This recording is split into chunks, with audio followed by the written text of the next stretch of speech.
What would you advise to a young woman who's not married, who gets raped, but does not have access to an abortion, as I think that's something that you believe in? No abortions, right? Yes, I'm pro-life, yeah. Okay, so then what would you advise that woman to do? Okay, so first of all, I do appreciate that you've created the saddest possible scenario for a living human. Is she also disabled? Let's really go whole hog, and she has breast cancer as well. So it's, as long as we're creating imaginary victims. But you know, the answer is that doesn't actually change the calculus, meaning that obviously what happened to this person is an awful, awful, horrible thing, and as I said earlier, the person who raped her should be tracked down, captured, killed, or castrated. So that's number one. As far as the morality of abortion does not change based on need, right? So the fact that she's poor and needs an abortion doesn't change whether she was rich or needs an abortion or poor, because the abortion argument really comes down to, do you think this is a life or not? If you don't think it's a life, you can do whatever you want with it. If you think it's a life, you can't do anything with it. As far as what she does with the baby, that's up to her. You know, if it's obviously going to be an obvious economic burden, I would think that there are a lot of people out there like me who would give charity in order to try and help out somebody who's obviously in that sort of situation. And there are charities that exist for people like this to try and help out. And if you know of this woman, tell me her name, and I'm happy to give her some money.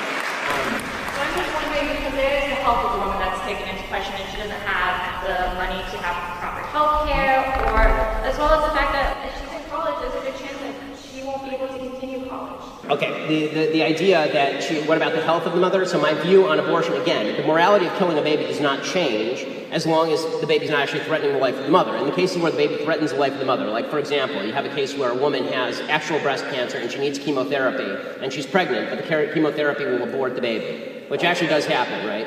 That is a case where the mother should, I think, be able to get the treatment. That's not the same thing as an abortion. So they're actually treating the mother for what she's got, and the byproduct of that is that the baby is terminated, the baby's killed, basically. I do think that it's important to note two things. One, the solution to something horrible happening is not another horrible thing happening in the killing of a baby, which I think is actually horrible. And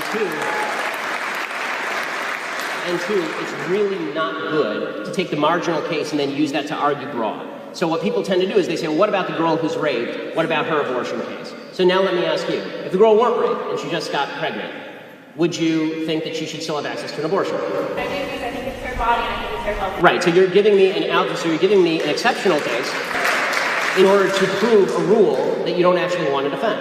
So if you just come up and ask me, do I think a woman should have an abortion, then we could actually have an argument about, or a discussion about in what cases an abortion was appropriate. But you always, this is what people on the pro-choice side, the anti-life side, actually do. What they actually do is they take the marginal case, they take the raped, woman who has a severe disability, and they say, this is all abortions. That's not all abortions. Significantly less than 1% of all abortions are performed on women who have been raped. So if you want to talk about the epidemic of abortion in the country, over 1 million abortions performed a year in the United States, let's talk about the other 99% of cases. When you are willing to agree with me that the other 99% of cases are not cases where abortion should be necessary, then I'm willing to have a discussion with you about compromise. But I don't think that's what you want. I think that you're just using the exceptional case in order to try and guilt me into supporting a broad-based abortion platform. These are two separate issues. Sympathy for the woman and sympathy for, how about a little sympathy for the child? Okay, at any point does sympathy for the child come in here?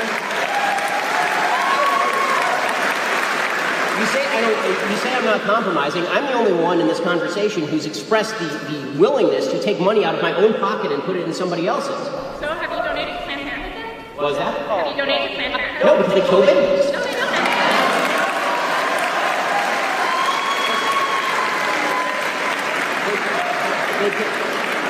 They kill 300,000 unborn children a year. No, I don't donate to a baby genocidal organization.